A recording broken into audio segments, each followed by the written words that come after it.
Hello everyone and welcome back to my YouTube channel. तो आज मैंने करंट अफेयर्स नहीं किए थे क्योंकि आज मुझे टाइम नहीं मिला करंट अफेयर्स करने का सैटरडे के दिन। तो मैं संडे को कंप्लीट कर लूँगी सैटरडे वाले करंट अफेयर्स। और आज मैंने फिर से सर्कुलर अरेंजमेंट वाली क्लास करी पज़ल की, क्योंकि मुझे नहीं आ रहा था वो वाले सॉल्व करने जिसमें नॉर्थ और साउथ देखते हैं लोग और अलग अलग डायरेक्शन है, मतलब सम फेस नॉर्थ सम फेस साउथ। इसलिए मैंने वो फिर से देखा, क्योंकि अगर मैंने ये वाला कर लिया तो स्क्वायर, रेक्टेंगल, ट्रायंगल, फिर बाकी के वो भी मैं सीख ही जाऊंगी ऑटोमेटिकली। मतलब मुझे आता है लेकिन मेरा जल्दी नहीं बन पाता, हमेशा मुझे लेट होता है वो वाले क्वेश्चन सॉल्व करने में। इसलिए मैंने सोचा कि चलो थोड़ी स्पीड बढ़ाते हैं। और आज मैंने एक लाइव मॉक भी दिया था जो ऑलिव बोर्ड पे आया हुआ था, पर उसमें मेरे इतने कुछ खास मार्क्स नहीं आए, तो वो मैं आपके साथ आज शेयर नहीं करूँगी। और मैंने एक रीजनिंग का सेक्शनल मॉक भी दिया था, मतलब मैंने 2 मॉक्स दिए थे रीजनिंग के सेक्शनल वाले।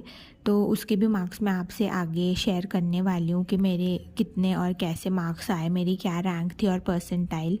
और जैसे जैसे एग्ज़ाम पास आते जा रहा है वैसे वैसे लग रहा है कि हम सभी चीज़ एक साथ कर लें जो भी हमारी छूटी हुई है। लेकिन हमें ऐसा बिल्कुल नहीं करना है, कोई भी न्यू टॉपिक हमें बिल्कुल नहीं उठाना। जो हमने पुरानी चीज़ें की उन्हीं को हमें अपना बेस्ट चीज़ बनानी है। तो बस मैं वही करने की कोशिश कर रही हूँ। और मैंने ज़्यादा कुछ पढ़ा नहीं था, बस मैंने मॉक्स ही दिए थे ज़्यादातर। और जो मैथ के अरिथमेटिक सेक्शन में मिक्सचर्स और रेशो एंड प्रोपोर्शन वाले जो चैप्टर थे वो भी दोनों मैंने कल रिवाइज़ कर लिए हैं। ये मेरा तीसरी बार था उनका रिवीजन, तो आई होप अब मुझे उनके क्वेश्चंस अच्छे से सॉल्व कर पाऊँ मैं। और ऐसे ही अब मैं 2-2 चैप्टर्स रोज़ रिवाइज़ करूँगी अरिथमेटिक के, वरना वो मेरा छूट जा रहा था। और आज मैंने इंग्लिश के एरर डिटेक्शन की क्लास भी फिर से करी, क्योंकि वो मेरा थोड़ा कमज़ोर है, इससे मैंने फिर से वो क्लास कर ली है आज एक और आप लोगों की तैयारी कैसी चल रही है मुझे कमेंट्स में ज़रूर बताइए। अच्छी चल रही है या थोड़ी ढीली भी चल रही है तो भी आप मुझे ज़रूर बताइएगा। और जब हमारे मॉक्स में मार्क्स कम आते हैं तो सच में बहुत सारे स्टूडेंट्स हैं जिनको भी डिमोटिवेशन होता होगा, फील डीमोटिवेट हो जाते होंगे वो। लेकिन आपको ऐसा बिल्कुल नहीं करना है और आपको बस सॉल्व करते ही जाना है, एक दिन आपके मार्क्स ज़रूर अच्छे आएंगे। तो वही सोचकर मैं भी अपनी तैयारी करती हूँ हर दिन। भले ही उसी एफिशिएंसी के साथ मैं नहीं कर पाती, लेकिन जितनी भी मुझसे होती है उतनी मैं कर लेती हूँ। और जब एग्ज़ाम बहुत पास आते हैं तब आपको फुल मॉक से ज़्यादा सेक्शनल मॉक्स भी लगाने चाहिए, क्योंकि उससे आपको पता चलता है कि आप मेन एग्ज़ाम में वो सेक्शन कैसे अटेम्प्ट करोगे, और उससे आपको अपनी सारी स्ट्रैटेजी भी समझ आ जाती है और अपनी स्पीड का भी पता चल जाता है।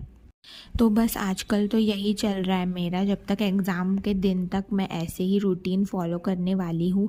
और स्पीड मैथ अब मैं सॉल्व नहीं कर रही हूँ 2 दिन से, क्योंकि मुझे लगता है कि मेरी एक स्पीड आ चुकी है उसमें।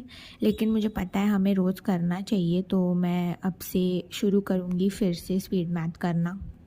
और अपने सेक्शनल मॉक के मार्क्स मैं आपको एंड में बताऊंगी, तो वीडियो एंड तक आप ज़रूर देखिएगा।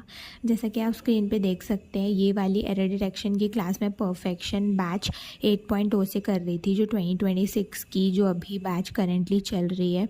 इसकी मैंने ज़्यादा क्लासेस नहीं देखी हैं, लेकिन अब मैं सारी कंप्लीट कर दूँगी फटाफट।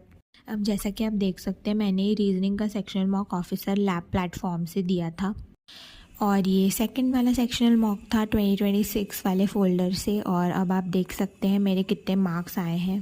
27 मार्क्स मेरे आए हैं और परसेंटाइल भी काफ़ी अच्छी आई है। वो तो इसलिए क्योंकि शायद कम बच्चों ने दिया है, और एक्यूरेसी भी मेरी बहुत अच्छी है, बस एक ही क्वेश्चन मेरा रॉन्ग हुआ है। और ये वाला भी मेरा रॉन्ग इसलिए हुआ पज़ल का, क्योंकि इसमें ऑड वाला फाइंड आउट करना था, और इसमें मुझे समझ नहीं आ रहा था कि प्राइम नंबर की वजह से ऑड होगा या फिर ऑड नंबर्स की वजह से। तो इसलिए मैंने इसमें मार्क कर दिया था, जब मैं श्योर नहीं थी फिर भी मैंने मार्क कर दिया था, इसलिए ये एक मेरा रॉन्ग आ गया था। और दूसरे वाले में मेरे 19 मार्क्स आए थे। Like share and subscribe.